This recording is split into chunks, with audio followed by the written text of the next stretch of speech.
Ponto de Vista. Oferecimento Best Sênior. Plano de saúde com os melhores hospitais do estado.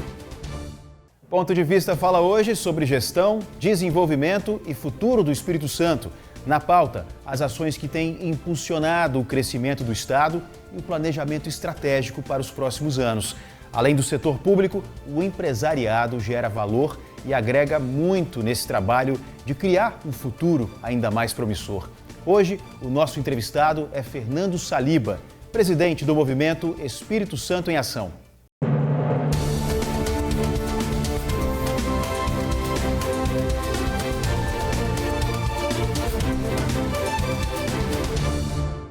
O Espírito Santo tem se destacado no cenário nacional. Equilíbrio fiscal, crescimento sustentável, inovação, qualidade de vida. Um estado que vem mostrando que é possível planejar o futuro sem perder o ritmo do presente. Eu converso agora com Fernando Saliba, presidente do movimento Espírito Santo em Ação. Saliba, obrigado por aceitar o convite, obrigado por estar com a gente aqui. Eu que agradeço, é sempre um prazer a gente poder estar aqui e falar um pouquinho do Espírito Santo em Ação e a gente poder transmitir para a sociedade o que representou esse movimento. E o que representará, porque tem muita coisa pela frente. Vamos ter uma aula aqui hoje, minha gente. Vamos começar explicando o que é o movimento Espírito Santo em Ação e no que ele ajuda, contribui para o desenvolvimento do nosso estado. Muito boa pergunta, Felipe. O Espírito Santo em Ação nasce no início dos anos 2000, porque naquele momento o estado passava por um cenário completamente diferente desse que você descreveu agora no início, né? A gente tinha um cenário em que as relações entre estado e entidades privadas era uma relação de corrupção, uma relação em que não tinha um ambiente de negócio transparente. E aí 16 empresários resolveram montar o Espírito Santo em Ação para fazer frente a isso e ajudar o Estado a restabelecer a governabilidade que hoje a gente vive, né? E ao longo desse tempo, Felipe, que já vão praticamente 20 anos, ao longo desse tempo, muita coisa foi construída. O primeiro momento foi esse, de ajudar a estabelecer um movimento em que as relações públicas e privadas pudessem ser tratadas de uma forma republicana. Mas, posteriormente a isso, se visualizou que era importante a gente caminhar para ter um planejamento. E o Espírito Santo em Ação fez, junto com o governo do Estado à época, o primeiro planejamento, que foi o 2025, com o horizonte de 2025. Isso foi feito em 2006. Em 2013, teve uma revisão com a visão de 2030 e agora, esse ano, a gente entregou o ES 500 anos, que é o planejamento estratégico do Estado para 2035, quando completa 500 anos da chegada de Vasco Fernandes Coutinho ao Estado. Sim, e o senhor narrou bem, né, um cenário. Eu, como jornalista, acompanhei muito dessa instabilidade que o nosso Estado viveu, isso lá no início dos anos 2000. Ainda estava estudante, ainda era jovem, mas já estava ali antenado em tudo que acontecia. E esse cenário de instabilidade que o senhor descreveu aqui, certamente era um cenário que causava, eu diria assim, cautela, certas ressalvas para empresários que queriam vir para cá, mas que pensavam duas vezes devido a essa instabilidade. Seria isso? É isso, e muito mais até de vir para cá, alguns saíram daqui. Saíram também. Né? Porque as condições desfavoráveis de uma relação que ela tem que ser uma relação republicana, né? Em que o público e o privado se sentam para achar o melhor caminho para a sociedade, né? Não pode ser uma defesa do interesse de um lado ou de outro, mas um interesse coletivo, né? Mas além disso, né, nós focamos também muito no tema educação, né? Que a educação de tempo integral foi um dos temas que o Espírito Santo em Ação atuou já desde os primórdios para trazer essa metodologia que veio de uma experiência de Recife, né, de Pernambuco, a gente trouxe para o Espírito Santo. O modelo trouxe de lá. O modelo, e a partir daí começamos a trabalhar junto com o Estado e agora também com os municípios. Queria que o senhor contasse um pouquinho, antes da gente continuar aqui, sobre essa importante contribuição do movimento ES em Ação. Eu queria que o senhor contasse, para quem está em casa, um pouco da sua trajetória profissional. O senhor trabalhou e ainda atua, de certa forma, né, durante muitos anos na EDP, na empresa EDP. Queria que o senhor explicasse para a gente essa sua trajetória. O senhor já me adiantou aqui no bastidor, foram mais de 30 anos, passando por diversos setores, começou como estagiário. Como é que foi essa trajetória lá dentro? Eu acho que foi uma trajetória muito, eu digo que é uma trajetória feliz, porque isso não quer dizer que a gente, ao longo desses 34 anos, né, que eu tive, nós não tivemos problema. Claro que tem, mas a gente vai crescendo, né?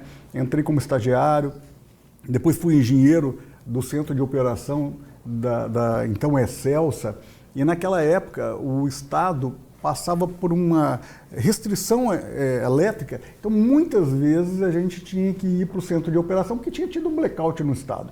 Né? Como isso acontecia, né, com frequência? Era uma frequência porque você tinha nós éramos a ponta do sistema elétrico, e a partir já do início de 2005, 2006, novas linhas chegaram ao Estado, se criou uma robustez do sistema elétrico aqui no Estado, e com isso, né, hoje a gente vive um momento de destaque no cenário nacional, porque os indicadores hoje que a EDP entrega aqui no Estado são dos melhores do Brasil, né, estão entre os melhores do Brasil. Né.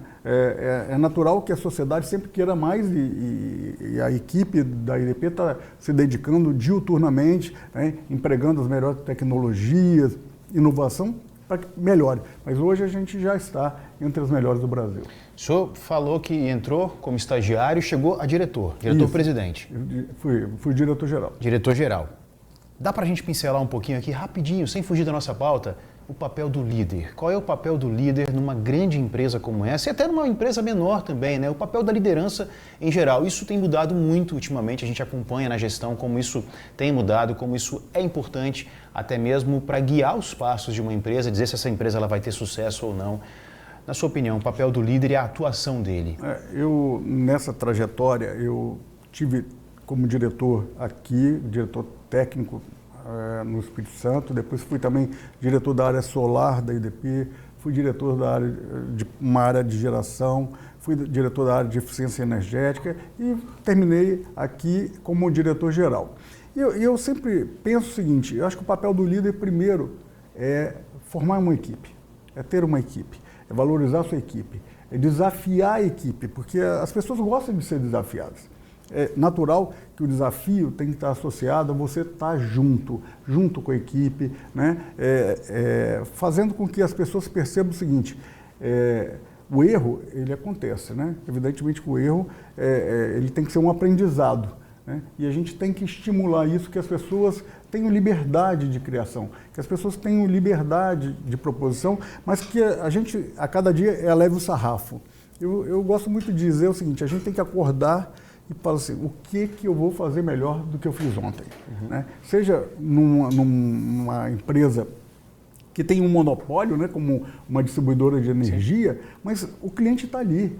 Né? A gente tem que pensar que do lado de lá tem alguém que está fazendo sua festa de aniversário, programou um show, programou um evento, tem o seu trabalho sendo realizado e a gente tem que entregar o melhor que a gente pode. Sim, né? A indústria funcionando, o bem-estar de estar em casa, né? Que tem que ter energia funcionando. Exato. Tudo isso é importante. E eu gosto muito de algumas frases, né, que eu uso muito, e essa particularmente é uma frase que eu desenvolvi na minha carreira, é o seguinte, eu faço tudo o que eu posso, mas não faço nada que eu não posso.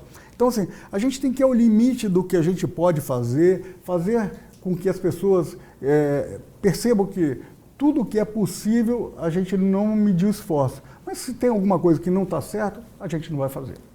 Muito bem, dito isso, essa aula de gestão é sempre importante a gente passear por alguns caminhos. Queria que o senhor está hoje na presidência do ES em Ação. Que outros nomes fazem parte dessa entidade tão importante e outras empresas também, né? Porque cada nome acaba representando uma empresa junto com o senhor, né? Nós temos uma diretoria hoje composta por vários representantes executivos e CEOs de empresa, né? Então, nós temos o Bruno Tomasi, que é do Grupo Tomasi, temos o Luiz Cordeiro, que é do Grupo Estel, temos o André Brito, que é da Suzano, temos o Gabriel, que é da Apex, temos a Tatiana Tristão, que também é importante, né, que a gente tenha esse grupo cada vez mais representativo da sociedade. Então temos a Tatiana do grupo Tristão, temos também lá da marcas, temos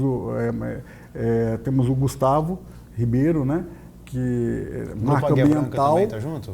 O Grupo Águia Branca, ele está no Conselho, porque no Conselho nós temos vários outros membros de empresas representativas também, né? Então, nós temos tem o Sérgio Mileipe, que é da Samarco. Sim. Ou seja, a gente tem de praticamente todos os segmentos alguém representando ali e atuando com a gente. Queria que o senhor explicasse para quem está em casa, às vezes quem está assistindo a gente deve estar sentindo, isso não interfere no meu dia a dia, isso não está presente no meu dia a dia, aí é que você se engana, porque todo esse grupo que atua diretamente no empresariado é um grupo que atua também junto com o setor público para desenvolver ou para aprimorar políticas públicas, para melhorar a qualidade de vida da população. Isso num conceito geral, para todas as classes. Queria que se o senhor pudesse listar para nós algum projeto, alguma iniciativa que sirva aí de exemplo para ilustrar exatamente isso para quem está em casa, que tenha ou surgido ou se desenvolvido a partir do trabalho de vocês e que tenha englobado aí a população do nosso estado. Acho que a gente pode falar da educação, mas que eu já citei anteriormente, mas eu acho que a gente pode falar de um tema que eu acho que é muito importante. Transparência. Transparência, só para a gente ter uma noção, você colocou aí, o estado do Espírito Santo hoje é o primeiro em transparência entre os estados do Brasil. Mas os municípios tinham um gap muito grande. E em 2023 nós fizemos uma parceria com a Transparência Internacional Brasil, né, e usando a metodologia da Transparência Internacional Brasil, com a Transparência Capixaba. E naquele momento nós tínhamos 11 municípios que eram classificados com nota ótima, dos 78. Nesse último ciclo nós tivemos 44. Nós tínhamos 24 municípios com nota ruim. Nesse ciclo tivemos 0. Olha só. Isso significa, uma visão de controle social, como que a sociedade acessa serviços e informações pelo site do município. Claro. Né? E por que a transparência é importante? Porque quando a gente tem transparência, a sociedade consegue ajudar na gestão municipal. Ajuda na gestão ali, ela consegue fiscalizar do ponto de vista de, tem uma vaga na escola tal, na série tal. Então eu posso levar meu filho para ser matriculado porque aquela vaga está disponível ali. Então é uma forma em que a sociedade controla isso. Então, e a gente percebe que a partir desse movimento, várias pessoas se engajaram, várias entidades se engajaram, os municípios começaram a competir entre eles, o que é muito bom, e o que a gente normalmente fala para o político, queremos ter bons políticos. Não dá para você ter uma sociedade sem ter a política. A política é fundamental para a construção, né, de uma boa sociedade. E aquele político que tem uma boa avaliação, certamente ele também terá essa visualização, né, e essa percepção da sociedade de que ele administra bem um legado, um mandato que é a ele conferido. E quando se abre esse precedente da transparência, a população ela se torna ainda mais vigilante. Isso é importante demais. Vamos falar sobre gestão e equilíbrio fiscal? Mas daqui a pouco, depois do comercial, então, rapidinho? Okay. Fernando Saliba está com a gente hoje, um privilégio muito grande, uma aula de gestão, uma aula sobre o empresariado, o setor produtivo do nosso estado. Na volta, no retorno, do ponto de vista, a gente fala um pouquinho sobre gestão, sobre equilíbrio fiscal, porque isso também é muito importante. Isso atrai muito as empresas que enxergam no Espírito Santo um potencial gigantesco. Por que isso é bom? Porque isso vai gerar economia, isso vai gerar empregos para o nosso estado, melhorar a arrecadação e impacta diretamente também na sua vida. Fica aí, toma o seu café e volta. Vamos continuar juntinho aqui no Ponto de Vista.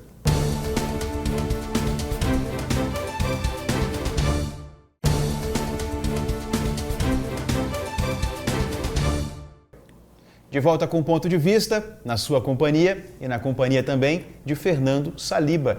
diretor-presidente do ES em Ação, Espírito Santo em Ação, um movimento importantíssimo que reúne uma gama de empresários e que trabalham diretamente o desenvolvimento do nosso Estado, setor produtivo, setor público, trabalhando juntos, de mãos dadas, para melhorar as políticas públicas, melhorar o ambiente fiscal, a transparência e a gestão do nosso Espírito Santo. Deixei uma pergunta no ar no bloco anterior, para a gente falar sobre gestão e equilíbrio fiscal. Eu queria que você explicasse para a gente, Saliba, o que isso influencia, o que isso pode determinar na tomada de decisão de uma empresa que vai se instalar aqui no Espírito Santo, que vai olhar para o nosso Estado, vai ver que nós somos referência em transparência, mas vai ver também que somos referência em gestão e equilíbrio fiscal. Isso é muito bom, né? Isso é fantástico, né? Eu acho que nós vivemos hoje um momento aqui que diferencia o Estado do Espírito Santo do resto do Brasil.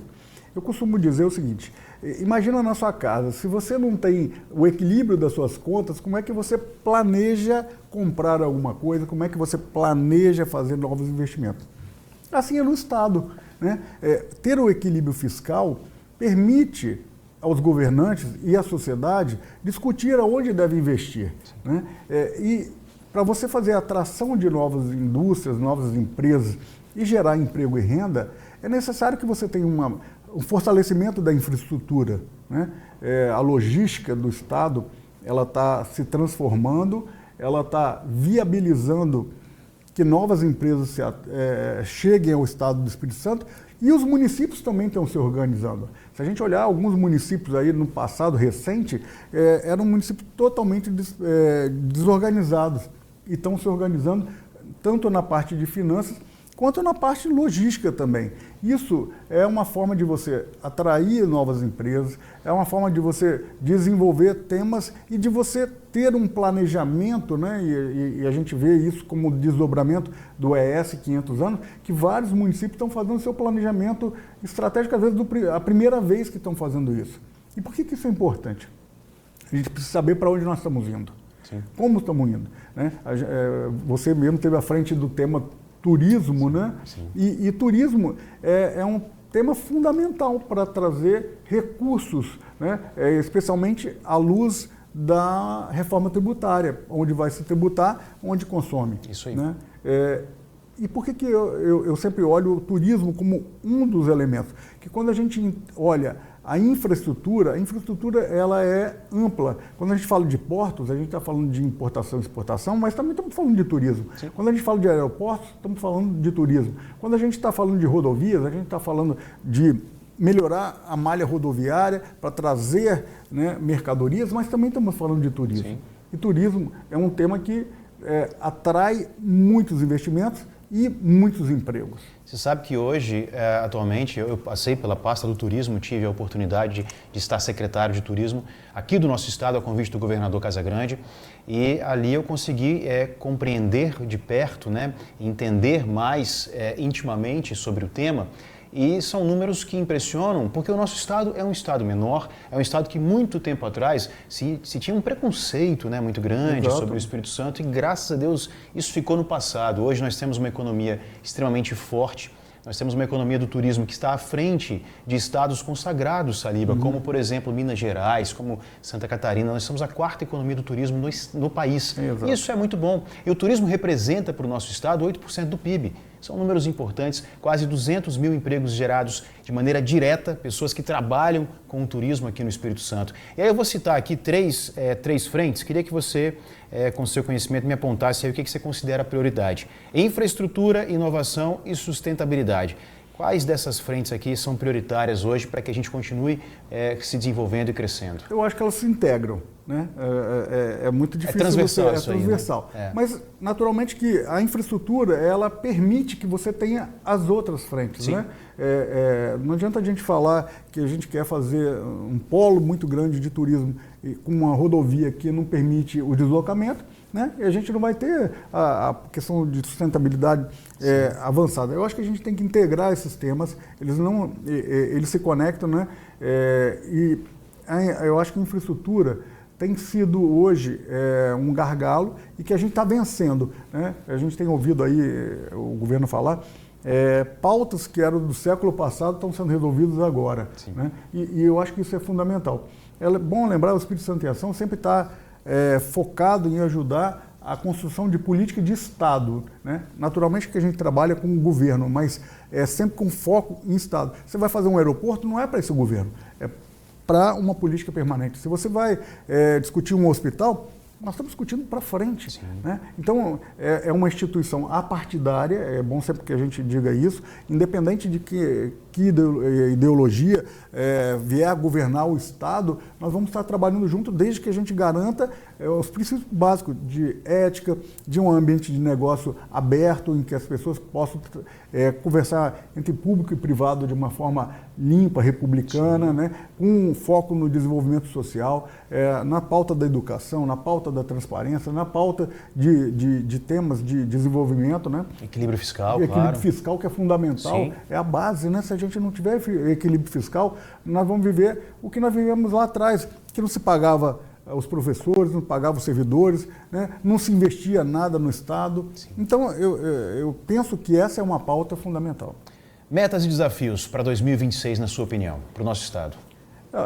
Eu acho que o Estado está se posicionando de uma forma muito rápida e muito interessante como a porta de entrada e saída do Brasil. Nós temos aí portos sendo instalados de norte a sul, né? Agora em Metame, lá no norte, o Porto Central sendo discutido e já as primeiras medidas de implementação no sul do estado, além dos portos já existentes. Então, integração com ferrovias, integração com as nossas rodovias, que estão em fase de duplicação. Nós vamos ser realmente a porta de entrada e saída do Brasil, é a conexão com o mundo. Então, acho que esse é um ponto importante. Turismo, você acabou de dar alguns dados aí que são importantes, mas nós vamos ter um crescimento muito grande com o turismo, porque o Espírito Santo começa a ser descoberto, né? As pessoas antigamente passavam pelo Espírito Santo, agora não, agora querem vir ao Espírito Santo. Naturalmente, a gente precisa ter um centro de convenção mais adequado, e isso já está sendo feito, né? Melhorar o atendimento, e eu acho que um outro ponto importante que é fundamental para a gente trabalhar é capacitação de mão de obra. Você tocou no ponto que eu ia chegar agora. Existe um apagão de mão de obra aqui no nosso estado, é inegável, não dá para a gente não falar sobre o assunto. No setor de supermercados, supermercadistas, por exemplo, existe um apagão aí de mais de 6 mil vagas no estado que não conseguem ser preenchidas, isso por conta de um déficit da questão ali da educacional, de capacitação. Queria que você ampliasse aqui com a gente essa conversa, porque eu acho que isso é uma preocupação muito grande. Felipe, eu acho que esse é um tema que ele é fundamental. A gente tem que analisar por várias óticas, né? Hoje a gente tem o que poderíamos chamar de um pleno emprego, mas ao mesmo tempo tem muitas pessoas fora do mercado de trabalho. E fora do mercado de trabalho por N motivos, né? E o que a gente vê? As empresas estão precisando dessa capacitação, as empresas precisam entender também que tipo de profissional, que tipo de sociedade hoje que quer trabalhar e de que forma quer trabalhar, porque já não é mais aquela que eu falei quando eu entrei na empresa que passava a vida toda. Hoje não é bem assim, né? Essas coisas mudaram, essas relações mudaram, e a gente precisa entender como atrair e manter as pessoas, né?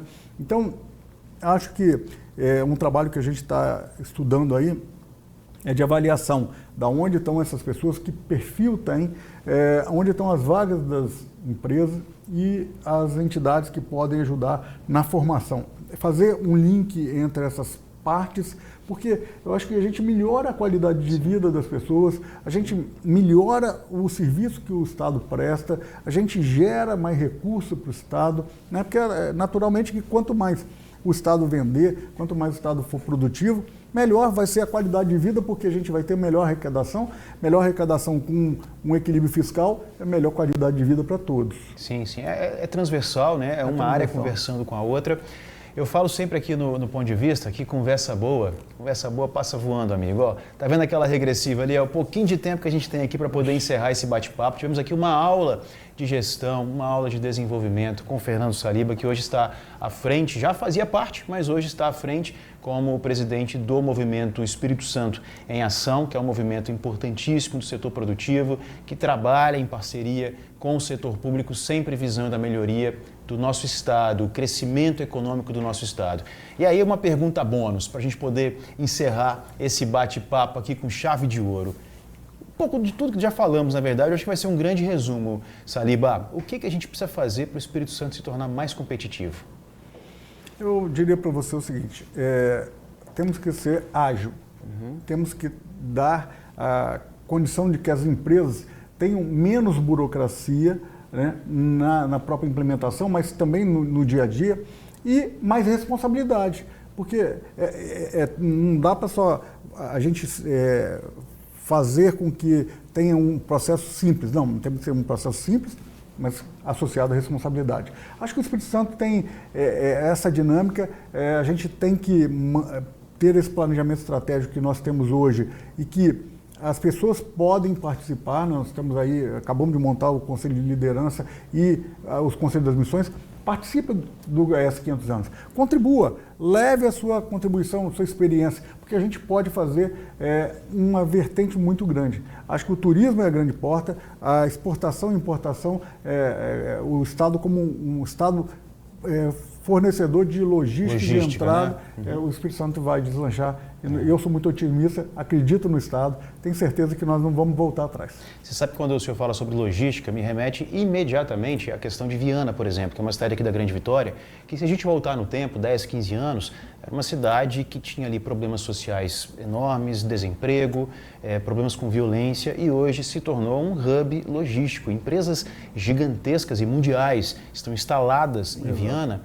A cidade hoje já não dá conta da mão de obra, já está tendo que buscar mão de obra fora, né? Porque está gerando muito emprego, está gerando receita e gera desenvolvimento para o nosso estado. Exato. Nós vamos ter o Parque Log lá em Aracruz, que também vai gerar assim, uma logística importantíssima. No sul do estado também se estuda também. Então, com isso, o estado está vivendo um dos melhores momentos da sua história. O que a gente não pode perder é o rumo. É o time, né? O time é agora. É o time. Fernando Saliba, muito obrigado por estar com a gente. Tem uma trajetória imensa, importantíssima aqui no nosso estado, mais de 30 anos na EDP e continua contribuindo com a empresa e também contribuindo com o movimento Espírito Santo em Ação. Meu amigo, volte mais vezes, tenho certeza que temos muitas pautas para poder compartilhar conhecimento, só serve se for compartilhado. Então, isso aqui é do senhor também, volte mais vezes. Estamos aqui sempre às ordens para te receber. Obrigado, viu? Muito obrigado, uma alegria estar aqui com você e certamente a gente teria muito mais tempo e a gente vai voltar. Tem problema não, volte que nós temos aqui espaço para isso. Um abraço, meu amigo, e a você de casa, muito obrigado pela companhia de sempre, Ponto de Vista, sempre às 14h,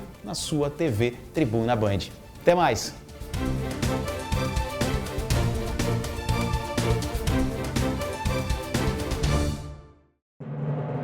Você assistiu Ponto de Vista. Oferecimento Best Sênior. Plano de saúde com os melhores hospitais do estado.